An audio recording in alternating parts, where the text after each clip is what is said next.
weeds, overgrown weeds. Property that aren't addressed, that are neglected, stay neglected.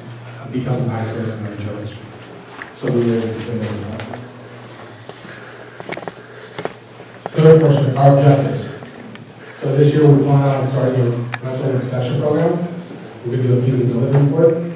We're working on a vacant property registration ordinance, recreational and vehicle parking, modification to our bail schedule to allow code enforcement officers to cite individuals registered owners of vehicles.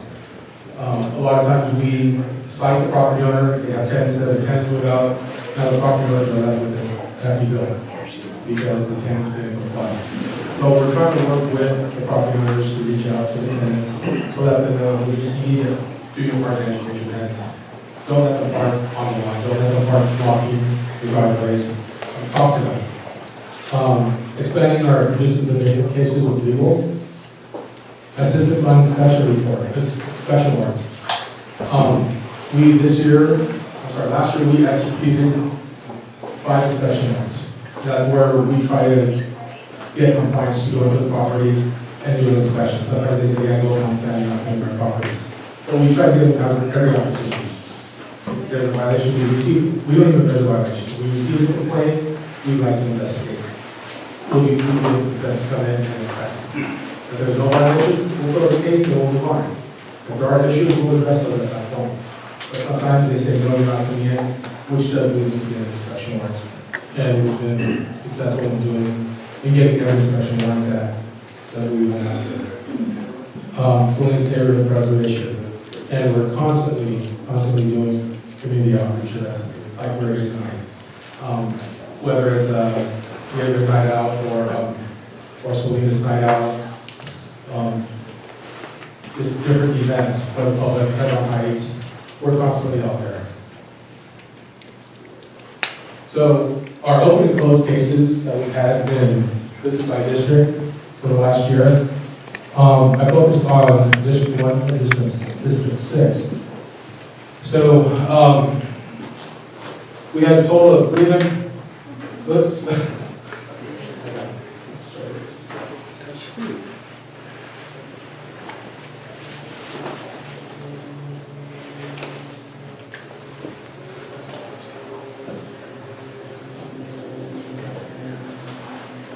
So we had a total of 322 open cases last year in District 1. We were able to close 377.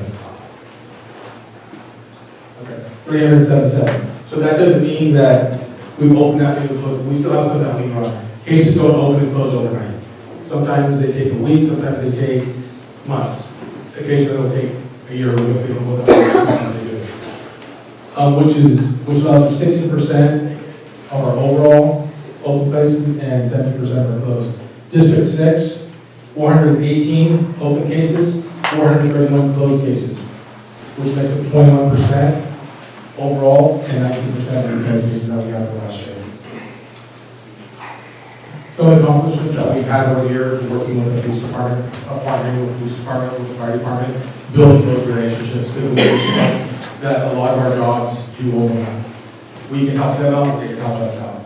So with the addition of the 2 assistant chiefs, it's been a great matrimony for us. With the fire department as well, fire prevention, with fire chiefs, working together, we're also working across training. So those are just some of the things that code enforcement is doing. We did grow our code enforcement division by 50% last year. Who knows what the future's going to bring, but we're going to continue doing what we have to do to make this a better Salinas community.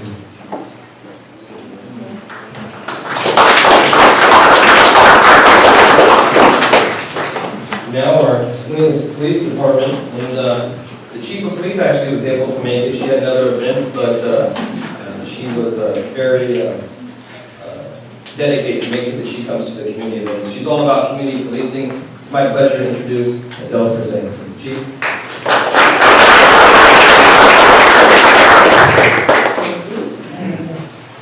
want to thank both of our council members for making this meeting possible.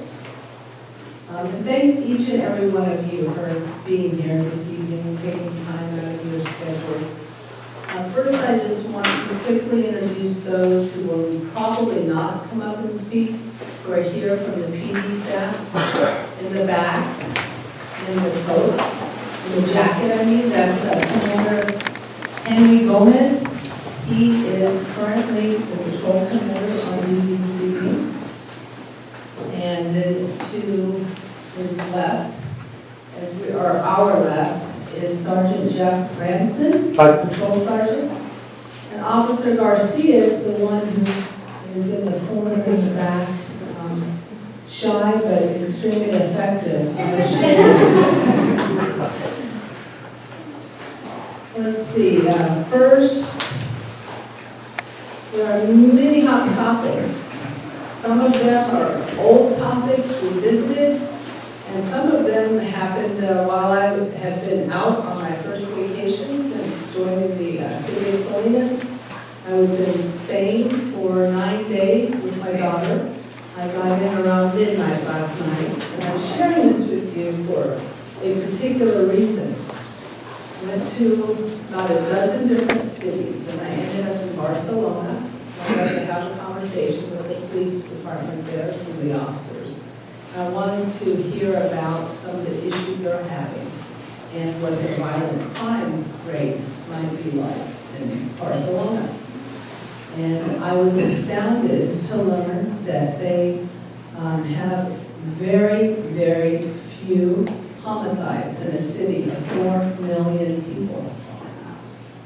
So I thought I was having a language barrier, a language problem, and I repeated myself, and the officer repeated herself, and sure enough, they have very, very few homicides, and when they do, they're mostly connected or associated with domestic violence as opposed to gangs or gun problems. So that's something we will strive for.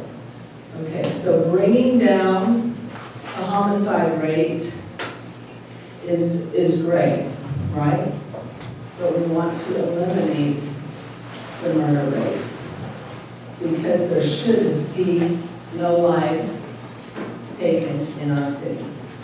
So that's what we're striving for.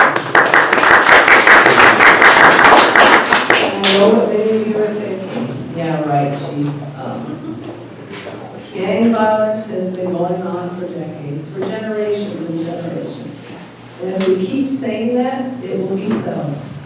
So we have to turn that around and start aiming high. But we cannot do it alone as a police department. We all know that, right? Okay, so we need you. We need all of the good residents of Salinas to work together. And that is my segue to talking about community policing. I only have we each have a few minutes, and then we're going to make ourselves available to address your concerns and answer questions you may have.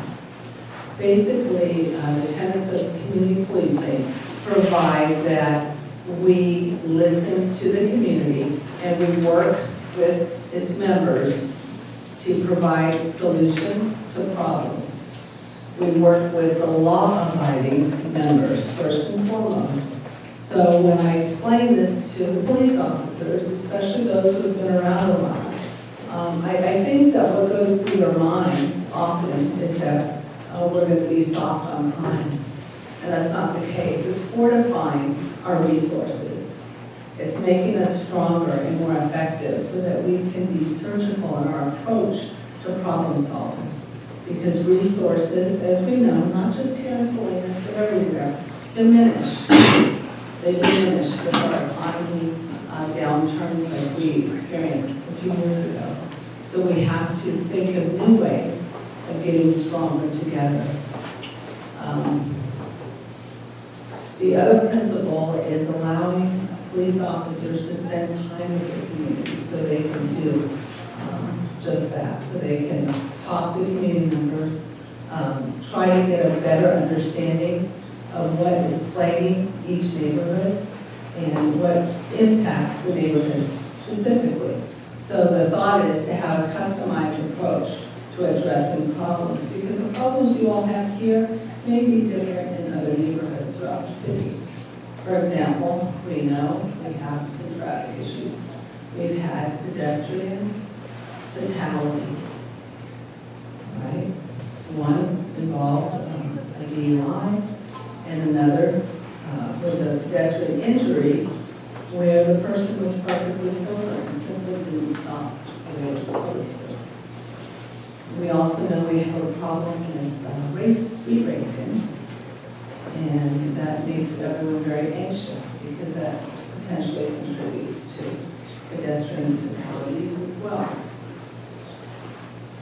Going back to what I said earlier about old topics revisited, so this came up, I think, when I was in flight this Spain, as a school resource officers. I'm just going to pretty much leave it at that and allow you an opportunity to ask me anything you want about the school resource officer program that is still on the table for school districts.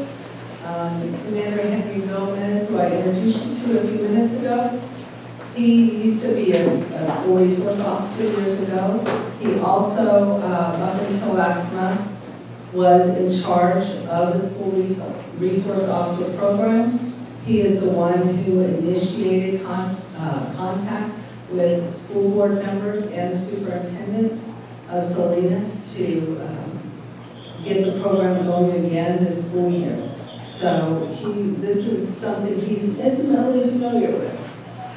Probably something that I didn't even bring up today because he's still being a little wounded over everything that happened. It was a tough experience for some of us. So next, we're building a team, a management team at the Salinas Police Department. And our newest additions have not been introduced to you yet formally. I'd like to do that right now, starting with the assistant chief who's over the entire patrol division, and that is Manny Martinez. Could you please step up here for just a second so we can make sure they know who you are, because you and your counterpart look so much alike that they might think you're twins and get mixed up. The life of the department at the police department, please, is the assistant chief over investigations and some of the support services. That's Assistant Chief Roberto Felice. I'm the good-looking one, obviously. Just saying, since we look so much alike. Never a dull moment inside the walls of the PD either. So we will be here throughout the meeting to answer any questions you might have. And at this time, I'd like to turn this over to our next presenter. And just let you know before you leave, I have a card with my email and cell phone number. Please see me at the back, and I'll give my business card. Don't take Roberto's, okay? Just call him. Just call him. Thank you, Chief. Thank you, Assistant Chiefs. And now we have the Assistant City Manager, Jim Gibb, who's going to talk a little bit about homelessness and just give you kind of what the city's been doing with homelessness and just a brief synopsis. And then we'll get into a little bit later on what we are doing in the future for homelessness. Thank you, Councilmember. I am first, this is awesome to have so many people out in this neighborhood, so let's give a round of applause to yourselves for being here. I'll just say briefly, and Public Works Director Don Reynolds touched upon, you guys know there's a homeless problem. It's pervasive throughout the city. We are familiar with the county lands adjoining Safeway. The city in the last 5 years has spent about $4 million on homelessness. The cleanups that Public Works Director Reynolds mentioned, homeless, we have a period of warming shelter in the downtown. And so it is something very important to us. It's a very serious problem, not only in Salinas, in Monterey County, in the state of California, and frankly in the nation. And so we are trying to address it. And Megan put together, our community development director, a brief memo for council recently. So I thought she would do a thumbnail sketch. I promise you guys are going to get the next hour. Okay, that's why you're here. But Megan, if you could kind of summarize some of the things you are doing in addition to those. Yeah, so I did want to say we kind of readily admit that our strategies around homelessness, and the city is a small part of that, but kind of globally, the city, the county, the strategies in Monterey County have not been working. The whole entire county has seen an increase in the number of homelessness, and in the city of Salinas alone, we've seen a 57% increase from 2016 to 2017. So we're really, really concerned. So one of the things that the city has done, thanks to the leadership of the mayor and city council, is actually say this is not working, we need to change our strategy. So one of the things that we did is we hired a consultant, a nonprofit consultant, who's helping us come up with strategies that have worked in other communities. So we're looking to see in other communities where they've been able to effectively reduce homelessness. The city receives a small amount of money through our federal entitlement programs and state programs for homeless services. Roughly, it's kind of increased over the years, but this past year it's almost been $1 million between both state and federal. And what we're really trying to do is use that funding to have the service providers change the way that they're doing their work to actually start really focusing on solving homelessness. And as the assistant city manager stated, we spend a lot of money on homelessness, and we need to see it change. So we're doing some new things.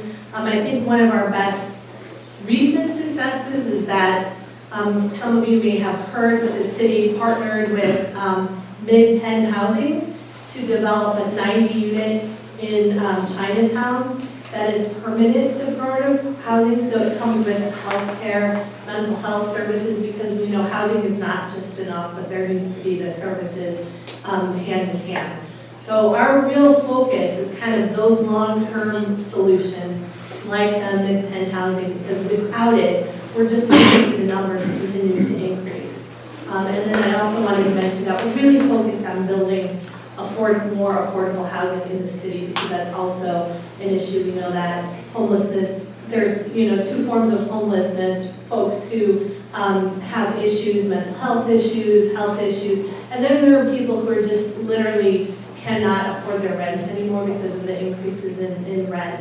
And some of those we don't even see because they might be sleeping on someone's couch, but we know we have to deal with those two kind of issues. So I do have a memo. I'm not going to go through it all because I think you want to ask us questions, but I do have a memo that outlines all the things that we've done over the last 4 years, which is the city alone has spent about $5 million on this issue. And if you have any questions, I'm really, really happy to answer them. But again, we're looking forward to working with you all and figuring out a way how we can work together to solve it. The complaints that we receive are really helpful.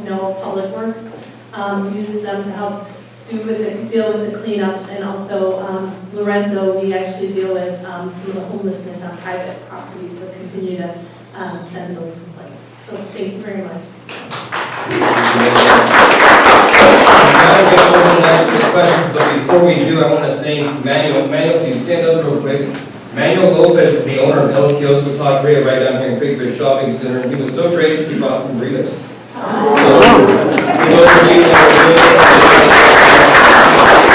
something really great about Manuel. Manuel also likes to give back to the community. He does taquizas. He does like the taqueros, so he'll come to your house and make tacos for you. He does it for the high schools too. So he goes out to Everett Alvarez and Salinas High School, and he makes tacos for them at lunchtime to help kind of boost them around for their boosters program. So he's really involved in the community. If you get a chance, please go by his restaurant. The food's actually really great. You might find me there most of the time. That's why I got a little bit chunky here last summer. Anyways, it's called El Kiosko Taqueria. Right across from Chase, when you come right in there. Right? Councilman, he said you're a dishwasher. What's going on? That's a job. That's how you don't lose the time. You gotta go wash some dishes, right? So the way we're gonna work this is I'm gonna hand the microphone over to Anna Umbre. She's our community services, what's the correct title? Neighborhood services, and she coordinator. She does an amazing job in neighborhood services. She's gonna come around, ask your question, and then whatever appropriate individual who can answer them will do so. All right? And feel free to go get some of the burritos. Thank you. Yeah, plenty of coffee, plenty of things outside. Can I say one thing? Go ahead. Okay, well, I'm in Montana decades, and I know a lot of you know me from next door.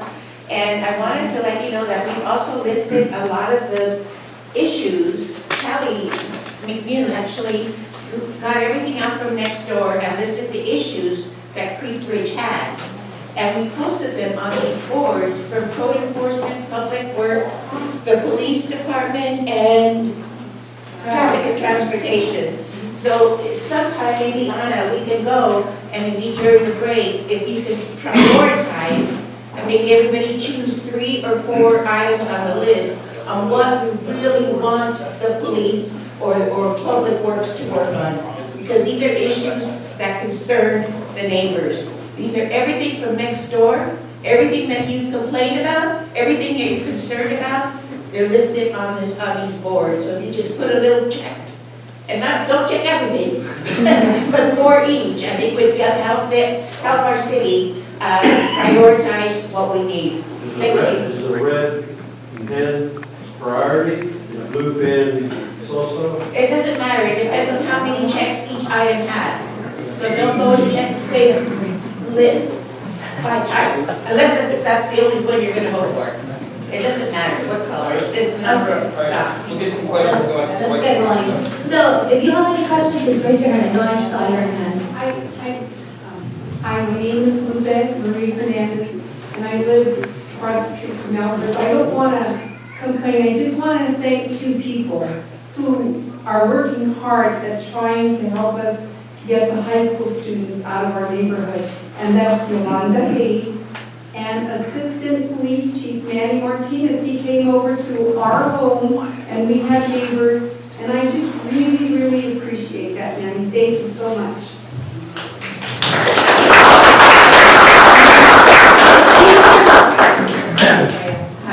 Hi, my name is Kelly McNew, and I had a question about the overcrowding of homes by absentee landlords. What department do we contact about that? And what can we do about it?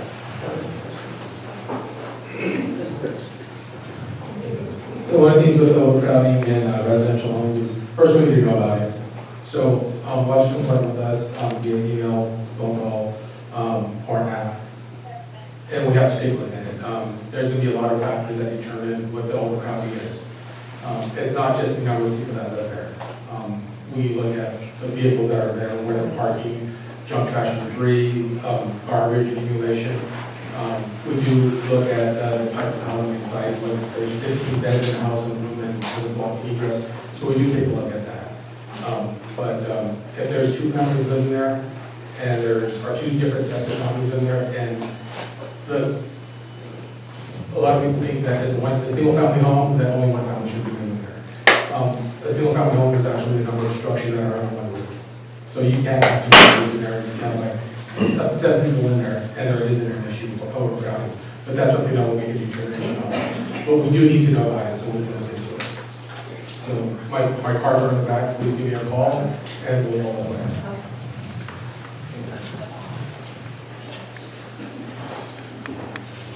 Hi, my name is Jacqueline Bartley, and I live over in the Green Ridge Apartments that are by the gym over by behind Safeway.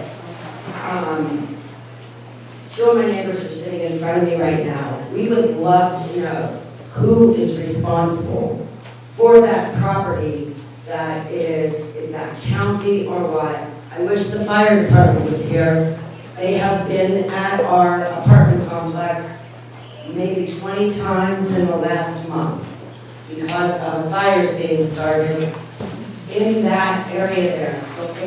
Propane tank exploded, you name it, it's going on.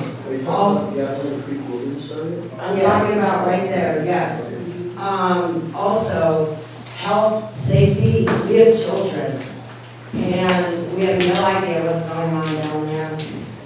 The children aren't going to the park anymore because they're right against the fences.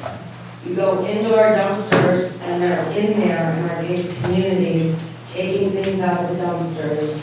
And I've only lived there about a year, but I can tell you when I moved in, it was not like this. It was such a peaceful, clean place. And I know that she wanted to add more. My name is Mary. I'm morning. I live at the very very end. A couple of days ago, I saw a truck and went pictures in the creek bed. Apparently there was another van down there and a red truck, and there was like 5 or 6 police cars. My concern was they're tying up our resources. And then another concern is there's a huge homeless population. They're defecating and urinating in the creek bed. So where does that run off to?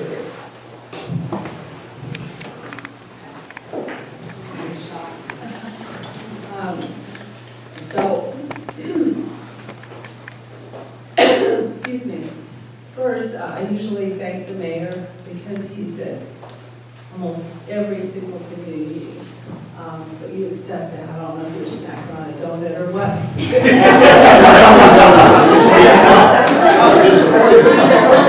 All the cops actually quit. Never leaves us entirely. But I think it's important to give the mayor an opportunity to talk. I don't know if you've heard the whole question. Oh, I heard it, I appreciate it, because I've been down there. Jurisdiction. So, you know, I was down there the other day walking through, looking at the mess that our folks have left us, the cars that have been buried down in there.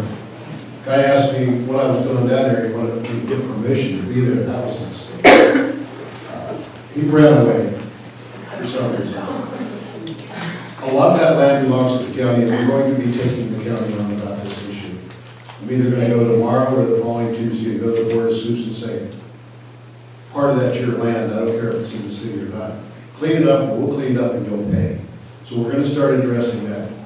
We are going to start more enforcement here, probably in about 3 weeks, because the shelter's open. And by the way, it's not full. I can put 40 of you in there and give you a warm place to sleep. So we won't let them drink in there, we won't let them do drugs, and that seems to be their concern. Well, something we have to deal with. But we are starting more enforcement down in that area. You're right. I have a lot of medical calls with our fire services, a lot of police calls. The police are down there all the time dealing with folks that are a little off base. But we are going to start more enforcement. So you're going to see probably a little more activity than they want. Because we shouldn't be intimidated, and they should not run the good residents or paying the way for them to pull what they're doing down there. They believe they're allowed to get away with that. So you're going to hear more, you're probably going to hear more sirens, but it's going to be when we go to take some of those folks out of there. So this weather may help us a little bit, because for some reason this may move them back to where they need to be. And as Megan said, we're building housing, so don't be giving me that excuse you have to replace. They built a bridge over the creek today. Yeah, I know, they got all kinds of stuff. They wanted to know how Derby comes down, but they didn't know who I was yet. They didn't know, so it's all okay. Any other questions? I don't know that I need the microphone. I think you do. As Yolanda brought up, on Next Door Chaparral, there were about 44 comments. It looked like the most, I read it, for the overcrowding of homes. I'm sorry, but I couldn't quite understand the articulation of everything the code said, but one of the things that occurred to me, I walk my dog at night, and I'm thinking the lawns are full of cars at night and the driveways and all that. I think code is probably closed. What time do they close up? That's for you, go there. What you out there tonight? Mayor needs company. So right now, the enforcement, we work from 8 o'clock to 5 o'clock. We do work weekends. One of the future plans is to expand our hours. So my question would be, who do we call it, in the evening when the neighbor's impacted, or, I don't want to bother the police, but I guess that'd be the only resource. So you can still submit your complaint, and we can follow up on it. And we will follow up the next day or follow up on the weekend. Maybe that's something we can talk to the chiefs and see if there's something that we can work with them, with parking enforcement. So we can expand some of those. Would you suggest taking photographs of situations? Yeah, well, definitely. Right now on the My Salinas app, we do have, there's a feature there where you can take a picture of the vehicle and you can submit that to us. So we will get that picture. And I was just going to add, Lorenzo's been really great about, we have been thinking, starting to look at doing proactive code enforcement. So we've actually talked about maybe doing some of that in conjunction with evening hours, so we can catch some of those violation, so that's something that we're working towards. And then lastly, a year ago, November, Public Works took over the parking case. So we've learned right out of the box that we need to cut hours, so we suggest for code enforcement. We're staffing up to do that now. So we have a private company working for us, they can be deployed. So again, in response to complaints, especially if we can get our staff out there, hopefully in the evening. We're not there yet, but within the next 4 to 6 weeks, we should be able to do that.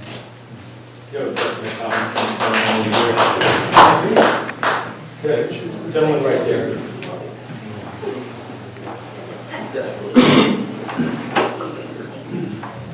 Evening, everybody. My name is Mark Mann, resident of Creek Ridge for about 20 years now.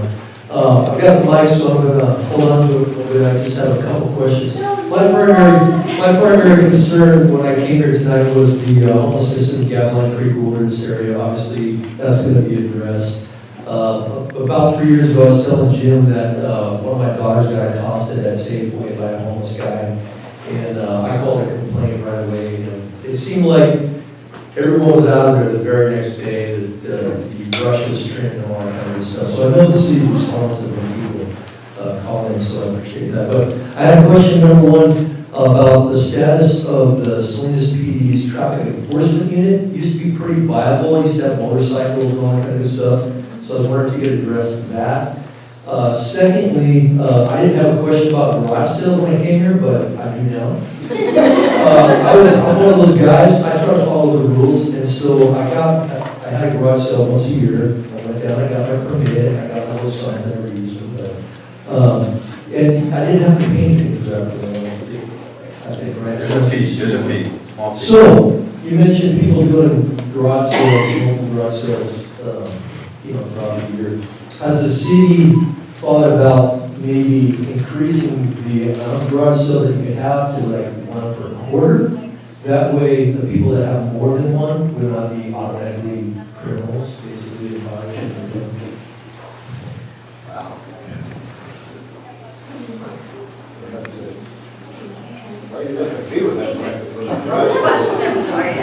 Traffic and motorcycle traffic officers is a topic that we discuss almost every single day at Salinas Police Department.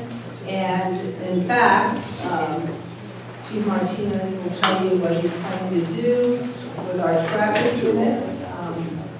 And that sounds like such a big thing, but it's not. So, we have currently one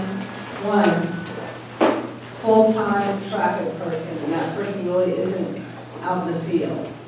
So I just want to be completely open, very transparent about that. That's a very big challenge for us, is we put a little bit over here, means we're taking something away from, another unit. So there's a lot of interest in building up our violent suppression unit, our gang enforcement unit, at the same time, not disallowing the traffic needs, an area of specialization to be built. So, as recent as a few hours ago, we talked about your question. So I'm going to hand this over to the person. I'm going with this recommendation, and that is Chief Martinez. And next up is the garage sale. Confirms about traffic enforcement.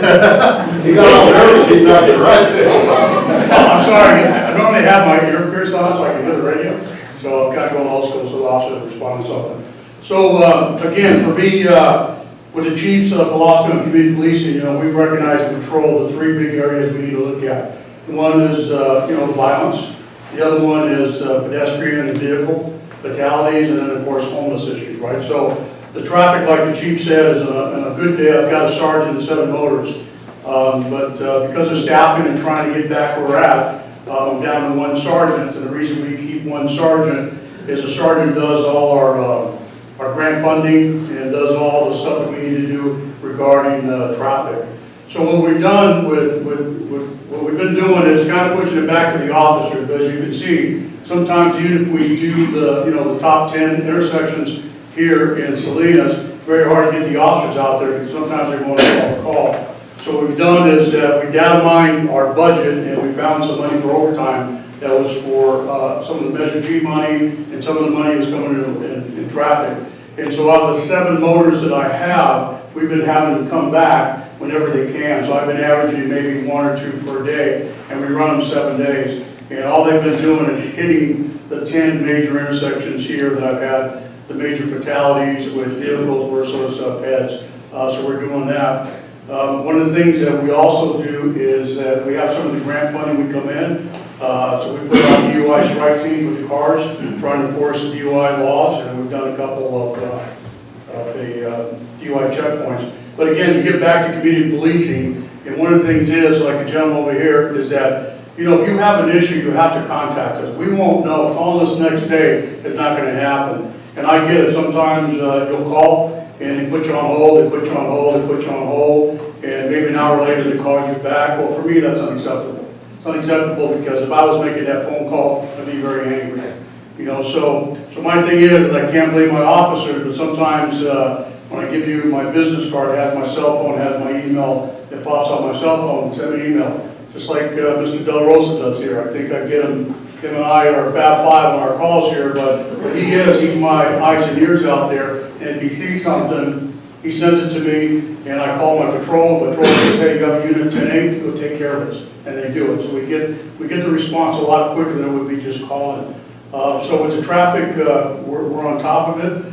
The chief and I were talking about the red light cameras. I think it's come up a couple times. We're kind of looking at that. Some of the other agencies have it. There's some good and bad on that one there, and so we put together something together, we'll present it to council, and then, you know, the committee's going to decide where we want to go there. But that's where we're at with traffic. Chief, real quick on that, do you think we can expect some more of those collaborations with other allied agencies for traffic like you guys have done in the past couple of weeks? So we do, and I think it's called, well, I tell you what, Stop. Roberto, why don't you, because Roberto, believe it or not, he's a motorhead, so he rides a motorhead, so he can give you an idea what that is. So yes, Mr. Davis, thank you for bringing that up. In addition to the motors that you see out there working traffic and the units working traffic, we're also part of Monterey County. We have a thing that's called the Strategic Traffic Observation and Prevention Program, and STOP. And it's what it is. It's once a month we go to each city that participates, and we strictly work traffic for 5 hours from 7 a.m. to noon. They hit all the major intersections or the major areas where fatalities take place or wherever they have traffic issues. We just did that about 2 weeks ago, and in the 4.5 hours that we're out there, they issued 130 citations. So we got a lot of people to slow down. They were in front of schools, and we have a lot of parents that contacted us to say thank you.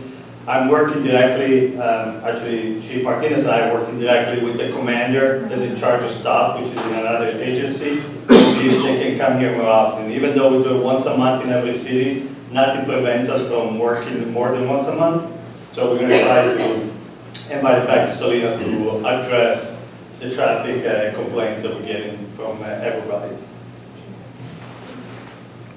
So one last thing too is that when we partner up with the grants, we also do pedestrian stings. We bring the motor use officers. We actually have our officers in plain clothes go to these 10 major intersections, and basically it's a pedestrian sting for vehicles. If you don't stop, we have the motor units come by, stop them inside if we're not yield to pedestrians. So we have that quite a lot. Maybe it's going to do that. Get in line. Yeah, so as Lorenzo and I were talking about it, and so, yes, it is one time a year. It is something that, you know, we could modify the ordinance, but that would be something that City Council would, you know, look at whether or not there's support for that. Generally speaking, though, Lorenzo could probably talk about this, we're really not going after the person that had to garage sale city, or it's really the perpetual people that are doing it every weekend, and I don't know if you want to add anything. Yes, one of the things, code enforcement, we try to get compliance as much as we can. We're not committed, but we are public servants. We work for you. So the current ordinance is one garage sale. If you want to have two garage sales, talk to your council member. That's something that they can make a change in. If that's something that's going to be beneficial to your area, to your districts, please talk to your council members. That's something that can be changed.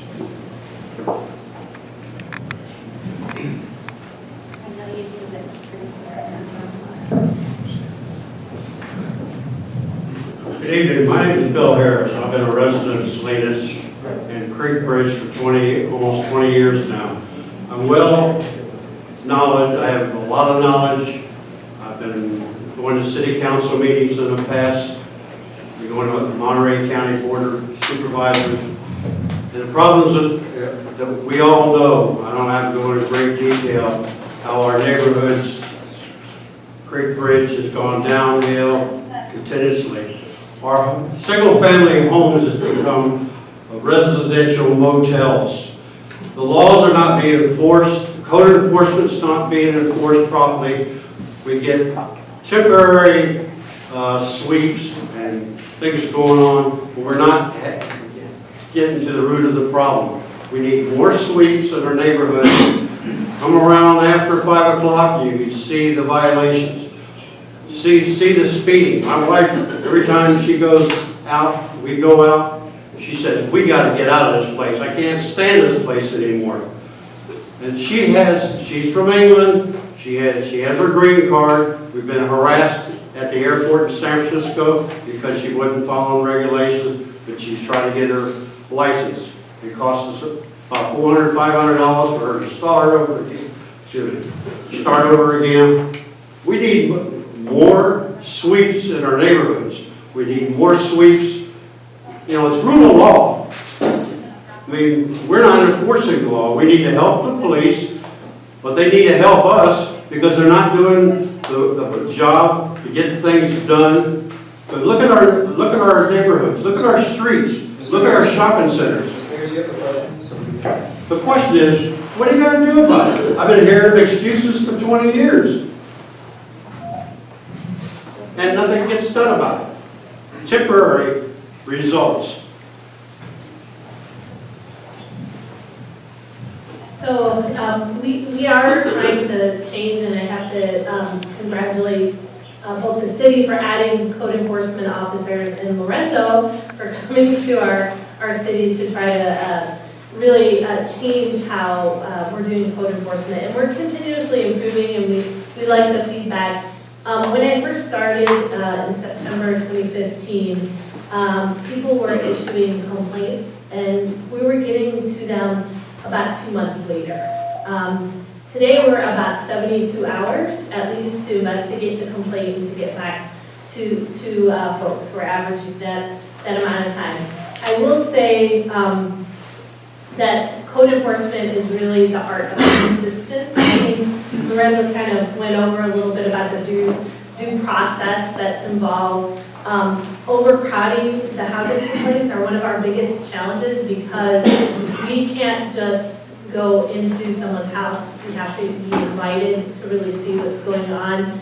There are a lot of times that folks don't allow us to go in, so we have to do inspection warrants. In the past, this is another thing that has changed. We've had to work with legal for them to process the inspection warrants so we can get inside. Now we actually have trained up our staff to do that, so we're actually doing a lot more inspection warrants. So we hear you. We are trying to change. We're trying to work more efficiently with the resources we have. Unfortunately, we've been mostly reactive, and we do want to do proactive. The benefit of proactive code enforcement is it actually is more efficient, so we can hit areas at a time. So we definitely hear you, and we're trying to work with the resources we have and see how we can utilize them better, including I mentioned that we are looking a little bit at proactive enforcement in vehicles. We've been hearing this for 20 years. Yeah, yes, and I know it's a long time coming, and I can only talk since There's a boat parked down here at the Creek Bridge on one street for 5 years. The boat hasn't, I don't think, moved to the section where they go out someplace. So there's trailers, there's RVs. They block the sidewalks. definitely you are our eyes and ears, and I think we are going to have a new system that maybe Anna would like to talk briefly about Q Alert, because that system is actually set up to provide actually a lot more immediate Sidewalks, you call feedback. 911, they say, what's wrong with parking on the Sir, sidewalk? let's give everyone the opportunity to Well, respond to this your is question. what I You're do more than for- welcome Big to argument. talk to Scott, your representative, or Tony after.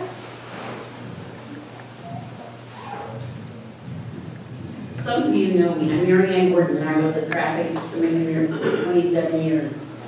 I live off of Del Monte. The worst overcrowding of anywhere in the city.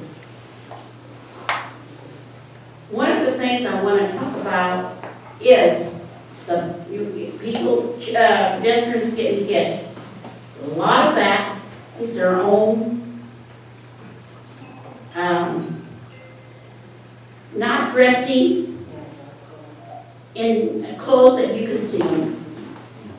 In our area, they're walking in the middle of the street at night. When I come home from the meetings downtown, some of them are pushing their little carts down the middle of the street. Now, if you've ever been on Market Street, some of those streets go down like this. You don't see them until you're almost there. That's very dangerous. And I mentioned it to them, why don't you just go to the side, intersection. A lot of our intersections are not lighted at the right way. They will have a light on the opposite side of the street instead of crosswalk. I got hit because I stopped at a crosswalk for a young lady. And I got hit because they had to wait for the store to fly. I wouldn't have seen her. Our other problem, and I know it does work, because we did a 10-block area back in the 90s. We had enforcement coming there in the evening. Let me tell you, we cleaned up that 10-block area, not only with crime, drugs, overcrowding, old cars parked in the back. So I know that if you do this, my question is, when am I going to get the police department to take care of the cars that are parked around the curb where I can't even get to my street at night or to leave there? I have taken pictures, I have complained, and nothing's been done. And another question is, we have a boat on Bermuda and a trailer on the next street over that's been there, and I've taken pictures 2 years ago. Last summer, I took a picture, went around, also on the street, our potholes. Part of the street got fixed, the other half of riders never got touched. This is one of my pet peeves. Fix the things that we need to fix, because it doesn't get done. Thank you. Well, while you're passing the mic, I don't need a mic, but you just got passed out by the mayor and Councilmember Villegas a Salinas Connect card. It's replacing My Salinas app. Just briefly, My Salinas app is kind of static. We got something over the years, and we would send it to the department. This is two-way communication. You will get a text back. You'll get a voicemail back. It's going to go live in the coming, Mayor, 2, 3, 4 weeks. Where's the police chief? You went to a class today. It is. Hopefully by March the 17th, if not April the 1st, I was guaranteed today. But I have a feeling March 17th, we're going to go live. And it's interactive, so it won't be just like the Salinas app where it just goes in the apartment and some of you think it goes into Deadwood. This will be, if the people who fill potholes don't do anything, it gets elevated. And eventually it gets elevated to some electeds too. So it's a really good program, and you can actually use it now by calling City Hall. We can put your concern in. It could be a boat, it could be a car. So look for that. And to that end, for example, under the police department, I see parking enforcement of parking in restricted areas. That's public works responsibility. A trailer, an RV is an abandoned vehicle, and our public works department may go out and cite that vehicle, but it eventually goes to Sergeant Gray and becomes an abandoned vehicle on the list. So the benefit of the Salinas Connect is that you don't have to figure out where it goes. That's our job, to figure out where it goes. Because it could be in one of our departments, and we don't expect you to know that. And we're bringing forward a report, Mary Ann. Thank you for bringing up potholes. It wouldn't be a community meeting without that topic. Because on our Salinas Connect, that's one of the most popular requests. We're bringing forward something we haven't had for about 10 years, maybe longer. It's called a pavement management system. And it's a complete comprehensive study of every city, of every street in our city. And the reason this is important is because it ranks our streets from good to bad. And fortunately, I'll tell you, we are at 54%, which is like really low. We'd like to be at 85% of our good streets. And one of our employees shared with me how great this study is, because it means we're going to address the worst streets first. And that's critical. Her mother lives across the street from Cesar Chavez Library, and she said, my mom would never call City Hall. Now you don't have to. We have the data. We'll be presenting that to council soon. It's going to require $8 to $10 million a year to fix all these potholes, but at least we know where the work is and we have a strategy moving forward. So, shut up. I just have a question for Lorenzo and Megan. My understanding was that if you, should I stand up? Oh, no, I can't. My understanding was that you can't rent homes to farm laborers in a home within the city of Salinas. That's one. That you're not supposed to be renting rooms to farm workers within the city of Salinas, and it's illegal. So that's one for Lorenzo and Megan. The second thing is it's for the police department. I was just in Fresno, and I was talking to some of the residents from Fresno, and they were telling me in one day they gave 1,800 jaywalker tickets because people are getting hit in Fresno more than they are here. And so they decided to target the jaywalkers and then giving tickets to the jaywalkers, because half the time when they get hit, it's not the people's fault. A lot of the times it's like Mary said, they can't be seen. I mean, our colors to wear in Salinas are black, and you really can't see black at night. So have you ever thought of possibly targeting jaywalkers in Salinas?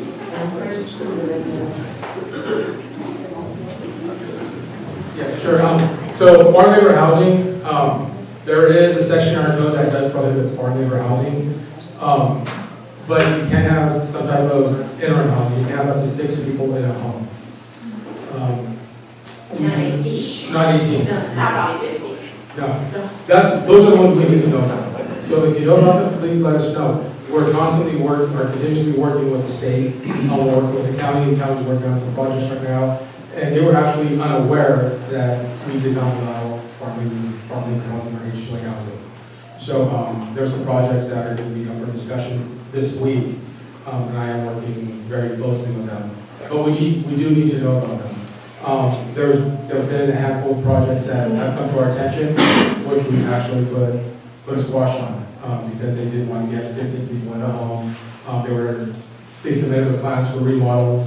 They went to the state and they got their application from the state for 15 people, when they were only allowed to have 6 or 3 in the accessory unit in the back. But there's a difference between farm workers that are illegal and own their homes and stuff, and farm workers that aren't. Right, that's called HOA housing. It's a program that's funded by the state. I'll hit real quick on the farm worker housing.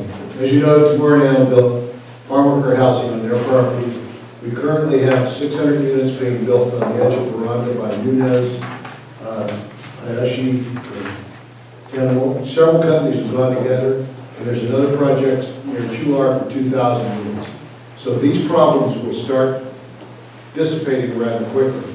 Unfortunately, none of us in here, I don't see anybody in here that wants to go pick strawberries tomorrow morning with me. I've done it. Okay, I've done it in the past, and it's real work. So they have a place to live, and they want them in their cars and shopping centers. We are moving on these pretty quickly, and we're going to move forward.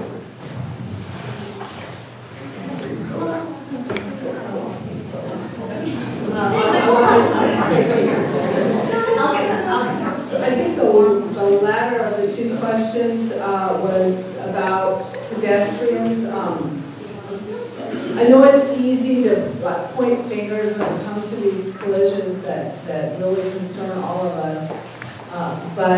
really, everything everyone has said here about collisions has been true. But there's so many more factors, you know, controlling speed. I think there was one the other day, I was briefed on this morning that had to do with a vision obstruction because of the sun. That happens. Where you're totally, you know, you can't see. Well, keep on the brake until you can see, but you know, there are lists of maybe 10 different, you know, factors that contribute to these collisions. It's not only one thing or another. And of course, a vehicle versus a human being, we always have to, you know, give way to the pedestrian. It's not okay to say, yeah, but I have a right of way and keep going, you know. So there really are so many factors that go into these different incidents that we've been hearing about. What happened to Davis Road Costco today? 3 o'clock. Right, so, you know, we're not gonna blame pedestrians because there have been several collisions with pedestrians where the pedestrians weren't doing anything wrong. In this district, for example, a woman was on a raised computer and the driver just didn't see and just didn't, she did nothing wrong. Lighting people up is great. You know, we've tried to get the word out that, you know, be visible. We handed out a list of tips for pedestrian safety, like, you know, don't just look at the one car that's stopping for you and thinking that that's a railroad crossing and no one else is going to, you know, there are many other cars after that first car that stops for you, and making sure to have eye contact with the driver the entire way across the street. This needs to be a public safety message that we all need to share. I think it's important to go home and talk to our families about pedestrian safety, bicycle safety, driving safety. You were asking about pedestrian stings, and for the most part, we do get a lot of positive feedback. Salinas, for the most part, really appreciates the pedestrian stings, but if you ever read Facebook, every now and then I get a chance to read all of the comments. It's unbelievable. People think that we're actually making money off of those. And so we don't make money anymore for the city when we issue tickets and things. I know this is going to be a huge disappointment.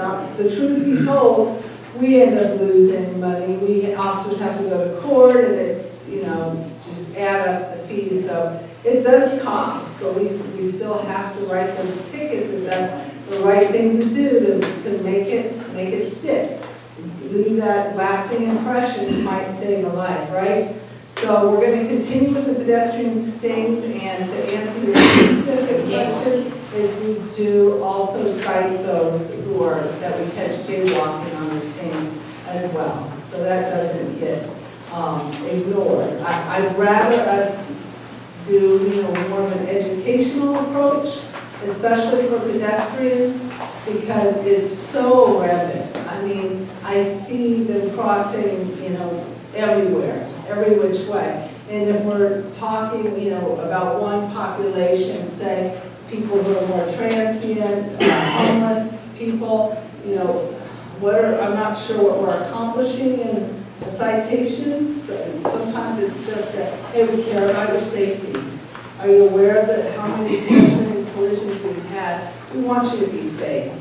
Would you please use the crosswalk and make sure you're safe in doing so? So that's been our approach. But with the stings, yeah, nobody gets a break when we're doing the stings. Thank you.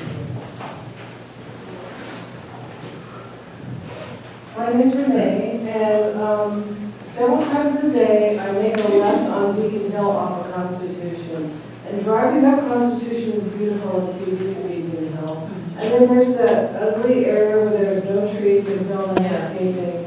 And I'm just wondering if there are plans to redo that, and Yeah, that's been like that for a year. I've called several times myself. It used to be beautiful. Sustainable solutions. No, Yeah, how is that?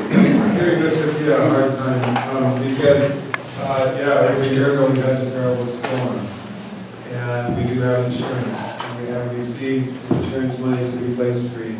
And it shouldn't be the job of the landscape district, the assessment district. It should be insurance and FEMA and other resources. And this is one location in Salinas where, my gosh, we have irrigation. It was beautiful. We had at least 30 mature trees in that corner. So it's very much on our radar, and I appreciate your comments. I appreciate seeing that. What does that mean? It means as soon as we get the cash in the bank, we can go buy the trees and get the planet. So we're just taking a lot longer than we thought. Hi, my name is Debbie, and the question is there any, to watch the game violence, is there any programs for prevention coming up?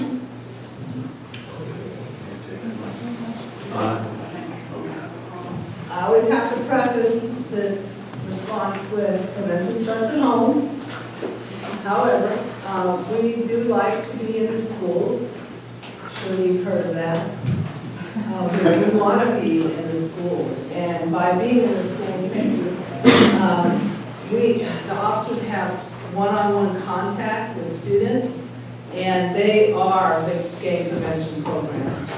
I mean, I can sit here and talk for an hour about all of the different things our current school resource officers do at the Santa Rita School District, and I could talk to you for another hour about the things they could continue to do in other school districts. So that's what we have to offer. That is the funding we requested by the feds. We not only got the funding, we got 100% funded to do exactly that. That is extremely rare that a police department get 100% funded. We were one of the very few, if not only in this state, to get a $3.5 million grant for gang prevention by way of school resource officers. So if you want to go talk to your schools, that's how we can provide that to you. Also, our Parks and Recreation Department has a punch program for teens. Free program. Free programs, they have the PAL program, they junior giants, we currently only have 2,000 kids registered to play ball.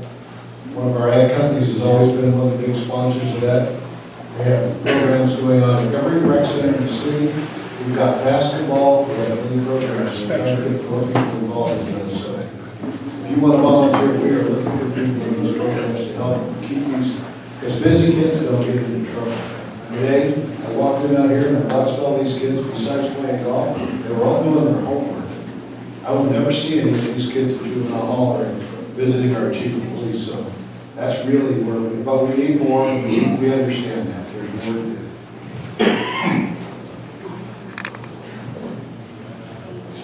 I'm Tracy Virgil, and we've lived in Creek Bridge for 13 years.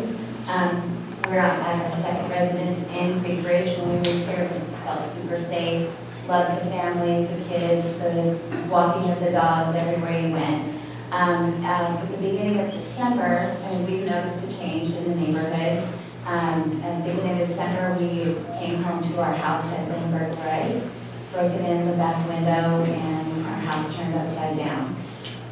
We live on Fitzgerald Street, which comes up to the Nantucket Apartments. And we've noticed that that gate being open has caused numerous problems. Not only a lot of people we don't recognize coming back and forth, but also being that it's open, it's causing, like we have people walking the length, a huge length of Fitzgerald Street to park. And you see them all walking into the apartments, which is impacting our parking. And we're in Miramonte, the cottage is Miramonte, so we have a small cul-de-sacs. But we are on the street side, and what's happening is that the people who actually own the homes and live there are being forced to park in terrible spots that are blocking our garages, blocking our entrances to our homes, and it's causing discord amongst neighbors because we understand there's no place to park, but we also want to get into our house, and we also want to get out to our house, and we want emergency vehicles to be. So I want to know, is there anything being done or can be done About the gate. about the gate and the parking? And it seems like it's nighttime, that's the worst, and no one's around at night to come and see it.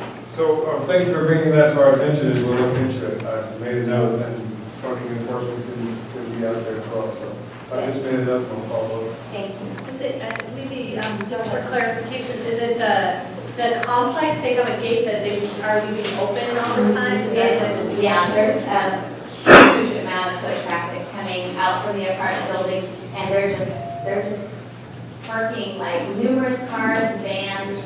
I mean, and we've called on it, and I know that the last time, well, I just called again, because people were parking, like my mom in a wheelchair couldn't even get her into a car, or because our neighbors were parking in front of it, almost in the right way. You know, it just causes discord all the way around, because you can't have your own space. Right, so what we can do is we can open a code enforcement case. I think Don's shop can deal with the parking enforcement, but we can look to see, I don't know what requirements when they got approved were in place, but we can see, you know, are they required to keep that gate closed? So there are some things that we'll look into and see if we have anything that we can enforce. And like, I'm glad that you can do that, but literally, I called in the past about the parking situation because of all that, and where they're starting to park in the cul-de-sac, like, if an emergency vehicle needs to get in there, forget about it, it never happened. Yeah. If they're blocking the whole entrance, even though this is program, yes. Well, I just called and said, could you paint a red, you know, so that at least our side won't have a car, so we can get in there. I mean, I don't care. I'm gonna put Councilmember Villegas on the spot here, but we do have permitted parking programs, and there's a process you have to go through with the city. But being, you said, by the cottage limit, I believe that's gonna be in his district, so maybe get with him, figure it out. But what we need though, when it comes to safety is neighborhood watch programs. And I've noticed in this area, there's none. There's really no neighborhood watch programs. And basically what a neighborhood watch program is, the city will help you get it all organized and started, but it's the neighbors watching out for each other. And it does several things. It augments the Salinas Police Department, giving your eyes and ears and some training. But it also brings neighbors together because now you know your neighbors. And when you know your neighbors, you're less likely to have the discord because you can go over there and talk to them, and you guys can be amicable together. So on your way out, if you don't mind signing in, and if you'd like to host a neighborhood meeting, if you want me to come over, or Councilmember Villegas to come over for a small community meeting at your home, and you'd like to host it, I'm always open for it, especially if there's homemade food. So we have honestly answer some questions, and then we're going to break it apart. And if you have a specific question or a specific issue for a specific area, now you know kind of what each area does. You have an opportunity for about 30 minutes to bring that up, and then to me, we'll have some refreshments, okay?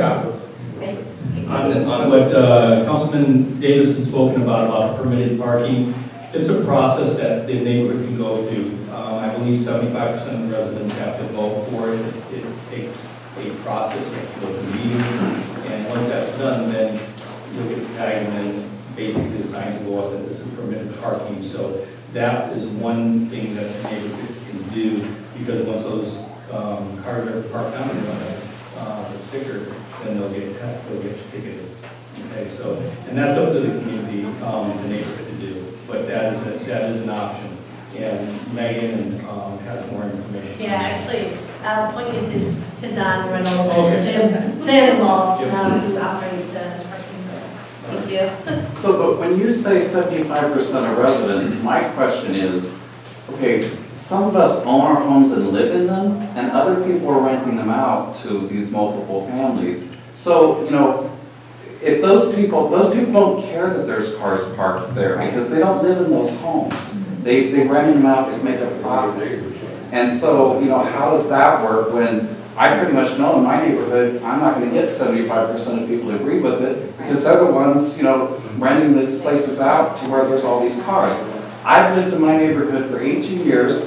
When Chispa came and told us that they were going to take care of those townhome properties that they built, that they were going to have to follow rules, that they would have to stay within the parking of the parking lots. And I was part of starting a neighborhood watch. The reason why people don't have neighborhood watches in these areas is because we give up because nobody follows through. So I'm hoping that you're really serious about following through. I voted for all the tax increases, But I'm beginning to wonder why I've done that, because I haven't seen any results. I see things get worse, not better. So, you know, it's like, and supposedly we have CCRs in my neighborhood. I never know what happened to those. And I think for new neighborhoods, if you're proposing to have them, there needs to be some way of controlling for the people that decide to rent out the homes, because they don't care. And if they're allowed to vote to whether or not these things should be enforced, it's not really fair because they're not living in the neighborhood. Yeah, I'm not really going to answer your question, but sort of tangentially, so I'm sorry about that. But I do want to let you know that as part of the City Council strategic plan, they asked us to look into rental registration and inspection program, which I know they have one in Santa Cruz. In this, you know, we will make a presentation before City Council, and it'll be their decision, you know, how if we proceed. But we feel that it is a challenge because, you know, you can rent out your single family house, there's not inspections, we don't know exactly what's going on, and it's harder for us to enforce without that sort of information. So that's something that we can let your city council members know, and we can share that report with everyone to see if that's something that the citizenry would like us to do, because we do think it may help with some of these issues.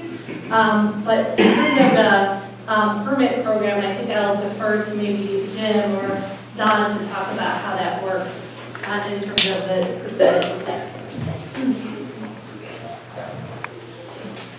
Hi, Jim Sandoval, I'm the city engineer, and I don't know offhand what the percentage is, but I can certainly look that up and give you my card if you're interested. You can call me and follow up with you on that. We're in the process of putting together a parking enterprise, basically a parking division that covers its own expenses. Right now, our parking division is in a hole, but it's programs like these residential permit programs that can help fund itself. And so this is something that is on our radar. Parking is a big issue in Salinas, obviously, both in the downtown and surrounding neighborhoods. So let's stay in touch about this.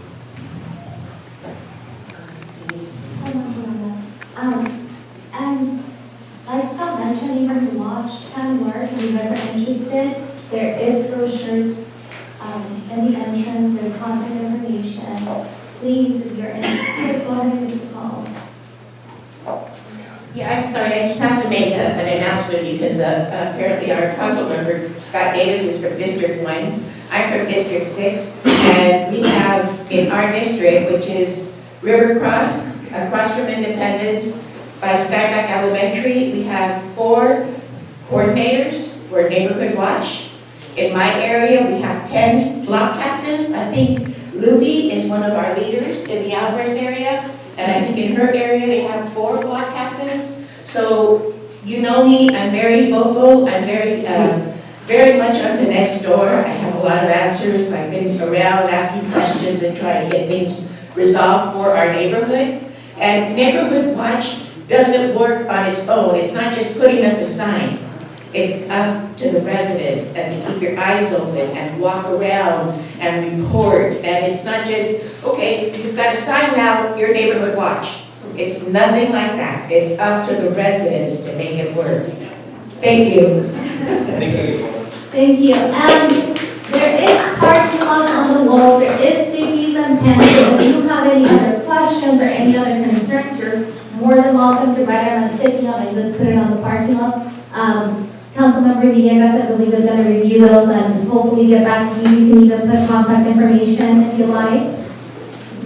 Perfect. Thank you everybody for coming. I'll just leave this in the back if you want to take a look. This is from the Salinas Regional Sports Authority. This is going to be the soccer field complex. You guys get an idea of kind of what it's going to look like. We're in the process of getting money for that right now. We've approved it through the MOU through the city tomorrow. we need the Board of Supervisors to approve the MOU, then they can start fundraising for this project. So it's at the Board of Supervisors tomorrow, there's public comment. Frank's here, I hope you'll be there to make public comment, to push the Board of Supervisors to approve the resolution and the MOU, the memorandum of understanding between the city, because this is county property. Okay? And then what ends up happening is going to be fundraising, we're able to get this put together. The mayor has reached out to Panetta's office, or Congressman Panetta. We're trying to get federal funding for this. Mr. Mayor, is it going to be a $10 million project, or is it a little bit more? $20 million project. $20 million project. I went up on Thursday and spoke with Assembly Member Ana Caballero, and he's going to be pushing state funding for this project as well. So we're going to get it built. It's going to take a little time to fundraise, but step number one right now is to get the Board of Supervisors to approve it. So anything else? And they meet tomorrow at 10 a.m. Tomorrow at 10 a.m. There you have it. So I'll leave it with Councilmember Villegas, and then thank you all for coming. Thank you, everybody. There's plenty of pens up here. Put down your contact information. There's some people around here that can answer your questions. Thank you very much for your attention.